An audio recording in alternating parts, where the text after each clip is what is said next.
Hi student, இன்னைக்கு நம்ம பார்க்க போகிற கிளாஸ் செல், அதோட ஸ்ட்ரக்சர், அதோட பார்ட்ஸு, ஃபங்க்ஷன்ஸ் எல்லாமே இதில் பார்ப்போம். ஸோ ஃபஸ்ட்டு செல் அப்படின்னா என்னன்னு பார்க்கலாம். செல் அப்படிங்கிறது it is smallest unit of living tissues. நம்ம லைஃபுக்கு ஒரு பேசிக் யூனிட்டாக இருக்கிறது செல் தான். இந்த செல் அப்படின்னு எடுத்துட்டோம்னா சில கேரக்டர் இருக்குது. செல் அப்படிங்கிறது பார்த்தோம்னா பாடியில் இருக்க ஆர்கானிசம்க்கு ஒரு ஸ்ட்ரக்சரையும் ஷேப் சப்போர்ட் இதையெல்லாம் கொடுக்கறது வந்து செல்லு. அதே செல் எடுத்துட்டோம் அப்படின்னா இன்டீரியராக வந்து தனித்தனியாக அதாவது தனித்தனியாக பாகங்களாக பிரிஞ்சு செப்பரேட் மெம்பரைனாக அது இருக்குது. செல் எடுத்துட்டோம்னா ஒரு நியூக்ளியஸ் உட்கரு அப்படிங்கிறது கண்டிப்பாக இருக்கும். அந்த உட்கரு என்ன பண்ணுதுன்னா ஜெனட்டிக் மரபணு சம்பந்தமான இன்ஃபர்மேஷன் எல்லாமே கேதர் பண்ணி வச்சுருக்கோம். அது எதை பற்றி அப்படின்னா ரீப்ரொடக்ஷன் அண்ட் செல் க்ரோத்தை பற்றியாக இருக்கும். அதாவது இனப்பெருக்கமும் அதோட க்ரோத்தை பற்றியாக இருக்கும். அதோட ஜெனட்டிக் இன்ஃபர்மேஷன் எல்லாம் ஹோல்ட் பண்ணி வச்சுருக்கோம் அப்படின்னு சொல்கிறாங்க அந்த நியூக்ளியஸ். அப்புறம் எவ்ரி செல் எடுத்துட்டோம் அப்படின்னா கண்டிப்பாக ஒரு நியூக்ளியஸும் அதாவது சவ்வு பிணைப்பு, அதாவது மெம்பரைன் பாண்ட் ஆர்கனெல்லே சைட்டோபிளாசத்தில் பிணைப்பு அப்படிங்கிறது ஒன்று இருக்கும். அடுத்தது மைட்டோகாண்ட்ரியாங்கிறது செல்லோட ஒரு பார்ட்ஸு தான். இது வந்து என்னென்னா இரட்டை சவ்வு பிணைப்போட இருக்கிற ஒரு ஆர்கனெல்லே அப்படின்னு சொல்கிறாங்க. இது வந்து எனர்ஜியை டிரான்சாக்ஷன் பண்ணுது. எதுக்காக அப்படின்னா உள்ளே இருக்க செல்லுக்குள்ளே இருக்கிற உறுப்புகள்லாம் சர்வைவல், உயிர் வாழ்வதற்கான தேவையான எனர்ஜியை வந்து டிரான்ஸ்போர்ட் பண்ணுது. அடுத்தது லைசோசோம் அப்படிங்கிறது செல்லோட இன்னொரு பார்ட்டு. இது என்ன பண்ணுதுன்னா அன்வான்ட் மெட்டீரியல், செல்லில் இருக்க அன்வான்ட் மெட்டீரியலை டைஜஸ்ட் பண்ணுறது லைசோசோம். அடுத்தது எண்டோபிளாஸ்மிக் ரெட்டிகுலம் அப்படிங்கிறது என்னென்னா synthesizing selective molecules and processing, directing and sorting them their appropriate location.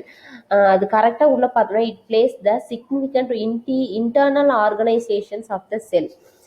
இது வந்து செல்லுக்குள்ளே இருக்கும். இது என்ன பண்ணுது அப்படின்னா செல்லை வந்து ஒரு அதோட ப்ராசஸ், செல்லு சம்பந்தமான இப்போ இந்த இனப்பெருக்கம் இது சம்பந்தமான ப்ராசஸை வந்து இது பண்ணுறது வந்து நம்ம இந்த எண்டோபிளாஸ்மிக் ரெட்டிகுலம் அப்படின்னு சொல்லலாம். இது அந்த செல்லுக்குள்ளே இருக்கிற ஒரு முக்கியமான அமைப்புகளில் ஒரு குறிப்பிட்ட பங்கு வகிக்குது. இந்த செல்லுக்குள்ளே வந்து இந்த எண்டோபிளாஸ்மிக் ரெட்டிகுலம் அப்படிங்கிறது ஒரு முக்கியமான பங்கு வகிக்கிறது. அவற்றை வந்து இயக்குவதற்கு இது சம்பந்தமான அந்த ஒரு இடத்துலேருந்து இன்னொரு இடத்திற்கு வந்து இடமாற்றம் செய்வது, இது எல்லாமே வந்து அந்த காலத்துக்கு தகுந்த மாதிரி மாற்றம் செய்வது, இது எல்லாமே வந்து எண்டோபிளாஸ்மிக் ரெட்டிகுலம் தான். ஸோ இது எல்லாம் வந்து செல்லோட கேரக்டர். செல்லோட டைப் அப்படின்னு பார்த்துட்டோம் அப்படின்னா 2 டைப் இருக்குது. ஒன்று ப்ரோகாரியோட்ஸ், அனதர் ஒன் இஸ் யூகாரியோட்ஸ்ன்னு சொல்கிறாங்க.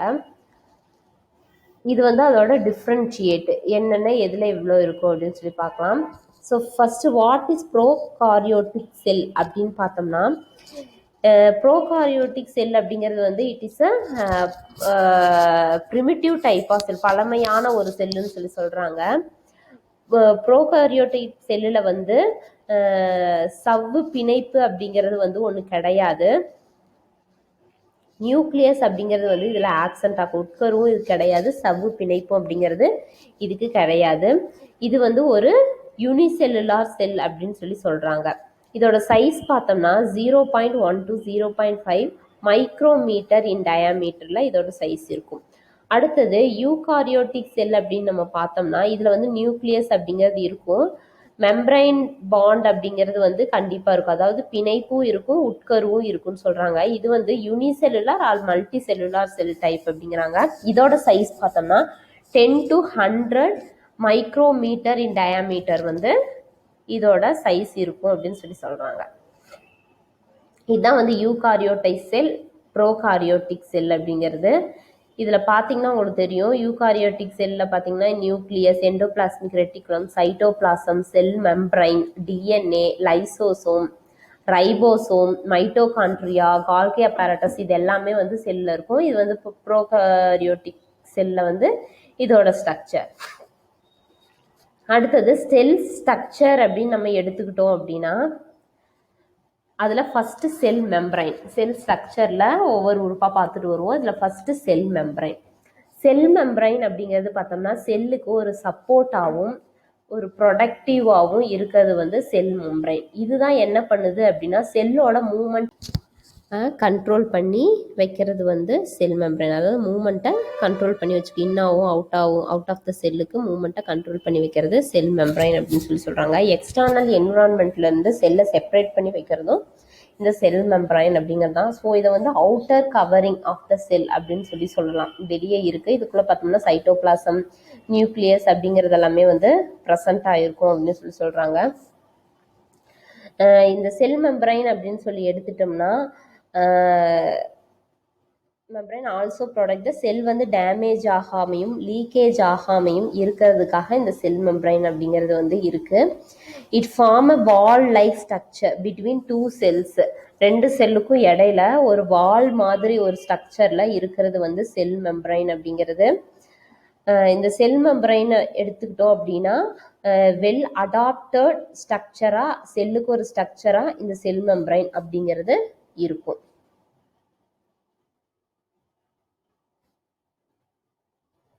நெக்ஸ்ட் பார்த்தோம் அப்படின்னா செல் வால்.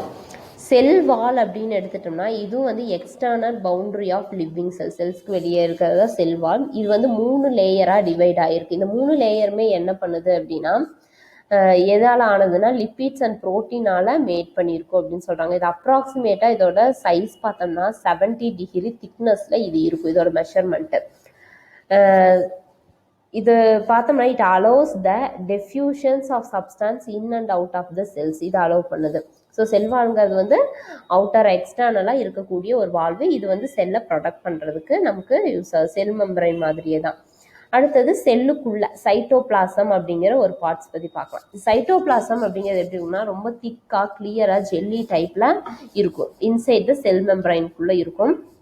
இது என்ன பண்ணுது அப்படின்னா கெமிக்கல் ரியாக்ஷன் வந்து உள்ளே நடக்கிறத செல்லிலிருந்து எடுத்துகிட்டு பண்ணுறது வந்து இந்த சைட்டோபிளாசம் அப்படிங்கிறது தான்.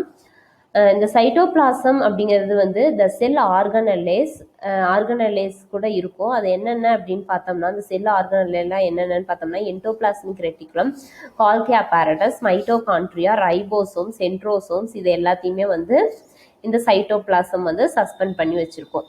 அடுத்தது நியூக்ளியஸ் அப்படிங்கிறது உட்கரு அப்படின்னு சொல்கிறாங்க.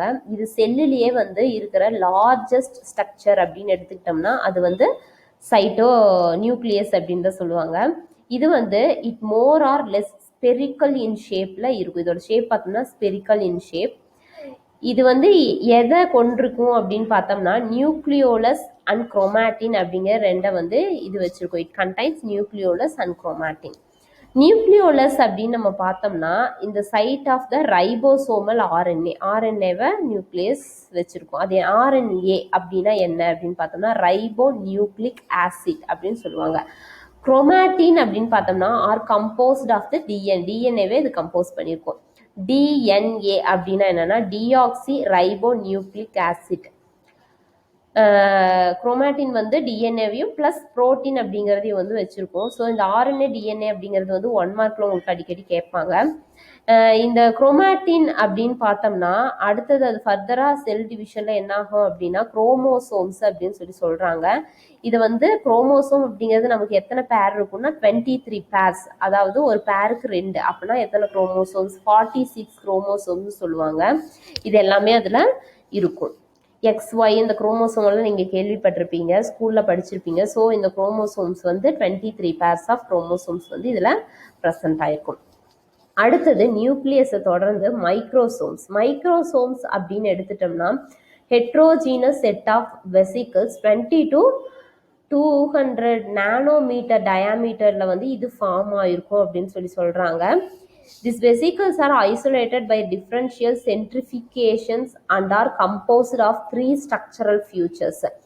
இந்த வெசிக்கிள்ஸ் என்ன ஆகுது அப்படின்னா மற்ற இதிலிருந்து தனியாக இருக்கும். இதோட ஸ்ட்ரக்சர் வந்து 3 ஸ்ட்ரக்சரால் ஆனது, 3 ஸ்ட்ரக்சரால் ஆனது. ஃபர்ஸ்ட் வந்து ரஃப் வெசிக்கிள், ரெண்டாவது ஸ்மூத் வெசிக்கிள், அடுத்தது ரைபோசோம்ஸ்னு சொல்லுவாங்க. ரஃப் பார்ட்டு ஸ்மூத்தாக இருக்கும், ரைபோசோம்ஸ்னு சொல்லுவாங்க. மைக்ரோசோம்ஸ் அப்படிங்கிறது வந்து இந்த 3 ஸ்ட்ரக்சரல் லேயரை வச்சு தான் நமக்கு உருவாகுது. அடுத்தது செல் ஆர்கனலே. நான் ஃபர்ஸ்டே சொல்லியிருந்தேன் செல் ஆர்கனலேல என்னென்னலாம் வரும்னு. நியூக்ளியஸ், நியூக்ளியர் மெம்பரைன், குரோமோசோம்ஸ், இது மாதிரியெல்லாம் நிறையா இருக்கும்.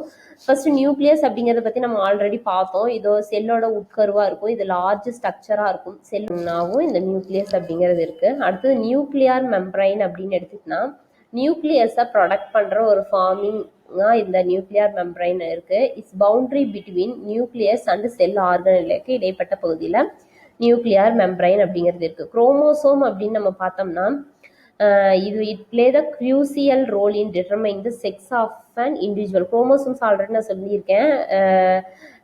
ஹியூமனுக்கு வந்து 46 குரோமோசோம் இருக்கும். அது என்ன பண்ணுது அப்படின்னா செக்ஸ் ஆஃப் த இண்டிவிஜுவல் ரீப்ரொடக்ஷனுக்கு வந்து முக்கிய பங்கு வகிக்குது. அடுத்தது என்டோபிளாஸ்மிக் ரெட்டிகுலம் அப்படின்னு எடுத்துட்டோம்னா இது வந்து டிரான்ஸ்போர்ட் அப்படிங்கிற ஒரு ஆக்ஷனை பண்ணுது. செல்லுக்கு வெளியே வந்து டிரான்ஸ்போர்ட் அப்படிங்கிற ஆக்ஷன் பண்ணுது. கால்கி அப்பாரட்டஸ் அப்படின்னு எடுத்துக்கிட்டோம்னா இது வந்து என்ன சொல்றாங்க அப்படின்னா இது வந்து ஒரு போஸ்ட் ஆஃபீஸ் அப்படின்னு சொல்றாங்க. இது என்னன்னா போஸ்ட் ஆஃபீஸ்க்கு மீனிங் பார்த்தோம்னா இதுதான் வந்து செல்லுக்குள்ள நடக்கிற டிரான்ஸ்போர்ட்டேஷன் எல்லாத்தையுமே வந்து இதுதான் பார்த்துக்குது. அடுத்தது ரைபோசோம் அப்படின்னு எடுத்துக்கிட்டோம்னா இது வந்து புரோட்டீன் சிந்தசிஸ் ஆஃப் செல் அப்படின்னு சொல்றாங்க. நெக்ஸ்ட் பார்த்தோம்னா அடுத்தது ரைபோசோமை கன்டினியூ பண்ணி வர்றது பார்த்தோம்னா மைட்டோகாண்ட்ரியா. மைட்டோகாண்ட்ரியா அப்படின்னு எடுத்துட்டோம்னா இது வந்து பவர் ஹவுஸ் ஆஃப் த செல்லுன்னு சொல்றாங்க. அதாவது எனர்ஜியை வந்து டிரான்ஸ்போர்ட் பண்ணுது. அதாவது ஏடிபின்னு சொல்லுவாங்க. எனர்ஜியை வந்து டிரான்ஸ்போர்ட் பண்ணுது செல்லுக்குள்ள. அடுத்தது லைசோசோம்ஸ் அப்படின்னு எடுத்துக்கிட்டோம்னா செல்லுக்குள்ள எந்த ஒரு ஃபாரின் பாடியும் என்ட்ராகாம ப்ரொடக்ட் பண்றது வந்து இந்த லைசோசோம்ஸ் தான். அதுவே கீழே கொடுத்துருக்காங்க. இன்னொரு பாயிண்ட் பார்த்தோம்னா bacterial and break down the bacteria. அதாவது பாக்டீரியாங்கிறது என்னது ஃபாரின் பாடிஸ் அதெல்லாம் உள்ள என்ட்ரு ஆகாமல் செல்லை சுற்றி ஒரு சரௌண்டிங்காக இருக்கிறது லைசோசோம்ஸ். அடுத்தது சென்ட்ரோசோம்ஸ் அப்படின்னு நம்ம பார்த்தோம்னா இது வந்து ஸ்மாலஸ்ட் ஷேப் ராட் ஷேப்பில் இருக்கும். நியூக்ளியஸ்க்கு பக்கத்தில் இருக்கும். இது அதோட முக்கியமான ரோல் என்ன அப்படின்னு பார்த்தோம்னா செல் டிவைட் ஆகும்போது இந்த சென்ட்ரோசோம் அப்படிங்கிறது வந்து முக்கிய பங்கு வகிக்குது அப்படின்னு சொல்லலாம். அடுத்தது செல்லோட ஃபங்க்ஷன்ஸ். செல்லு என்னென்ன செயல்களை பண்ணுது அப்படின்னா நான் ஃபர்ஸ்டே சொன்ன மாதிரி செல் வந்து it's provide support and structure. Cell வந்து என்ன பண்ணுது நம்ம ஆர்கானிசமுக்கு வந்து ஒரு சப்போர்ட்டையும் அந்த ஸ்ட்ரக்சரையும் கொடுக்குது. அடுத்தது growth of mitosis. Mitosis meiosis அப்படிங்கிறது அடுத்த கிளாஸ்ல நீங்க பார்ப்பீங்க. இதெல்லாம் வந்து செல் டிவிஷன். டாட்டர் செல் இதெல்லாம் பேரண்ட் செல்லிருந்து டிவைட் ஆகி டாட்டர் செல் எல்லாம் உருவாகிறதான் வந்து இந்த குரோத்தை வந்து உருவாக்குது இந்த செல் அப்படிங்கிறது. அடுத்தது பார்த்தோம்னா டு அலோவ் சப்ஸ்டான்ஸ் டிரான்ஸ்போர்ட்டேஷனை அலோவ் பண்ணுது. அதாவது நியூட்ரியன்ட் இதையெல்லாம் வந்து செல்லுக்குள்ள எடுத்துக்கொண்டு போய் சேர்க்கறது, கெமிக்கல் ரியாக்ஷன் இதையெல்லாம் வந்து பண்றது, இது எல்லாமே வந்து செல் பண்ணுது. அடுத்தது எனர்ஜியை ப்ரொடக்ட் பண்ணுது. எனர்ஜியை வந்து உருவாக்கி செல்லுக்கு தேவையான ஆற்றலை வந்து எல்லாமே கொடுக்குது செல்லுக்குள்ள இருக்கிற பார்ட்ஸுக்கு, நம்ம பாடிக்கு, எல்லாத்துக்குமே. அடுத்தது ரீப்ரொடக்ஷன் அப்படிங்கிற ஒரு முக்கியமான ரோலை பண்ணுது. அதுதான் மைட்டாசிஸ் மியாசிஸ் அப்படின்னு சொல்லுவாங்க. பேரண்ட் செல்லு டாட்டர் செல் அப்படின்னு சொல்லுவாங்க. அதாவது அம்மா அப்பா கிட்ட இருந்து குழந்தைக உருவாகிற மாதிரி அந்த ப்ராசஸை வந்து பண்றது செல் தான். ஸோ ஃபஸ்ட்டு வந்து சப்போர்ட் ஸ்ட்ரக்சர் க்ரோத்துக்கு ஹெல்ப் பண்ணுது. அடுத்தது டிரான்ஸ்போர்ட்டேஷன் கெமிக்கல் ரியாக்ஷன் எல்லாத்தையும். 4th ஒன் எனர்ஜியை வந்து ப்ரொடியூஸ் பண்ணுது. 5th ஒன் ரீப்ரொடக்ஷன் இதில் இருக்குது. ஸோ இன்றைக்கி நம்ம செல்லில் வந்து என்னென்னலாம் பார்த்துருக்கோம் அப்படின்னா செல்லுனா என்ன, செல்லோட ஸ்ட்ரக்சர் என்னென்ன இருக்குது, அதோட பார்ட்ஸ் ஒவ்வொன்றும் டீட்டெயிலாக பார்த்தோம். செல்லுக்குள்ளே இருக்கிற பார்ட்ஸ் எல்லாமே பார்த்தோம். இதில் உங்களுக்கு ஏதாவது டவுட் இருந்தால் நீங்கள் கேட்கலாம். ஸோ நான் 2 கொஸ்டின் கேட்குறேன். ஃபர்ஸ்ட் வந்து டிஎன்ஏ அப்படின்னா என்னன்னு சொல்லுங்க. டிஎன்ஏ அப்படின்னா என்ன? செகண்ட் ஒன் நியூக்ளியஸ் அப்படிங்கிறது என்ன? இது ரெண்டையும் வந்து எனக்கு கமெண்ட் பாக்ஸில் நீங்கள் எக்ஸ்பிளைன் பண்ணுங்கள். தேங்க்யூ.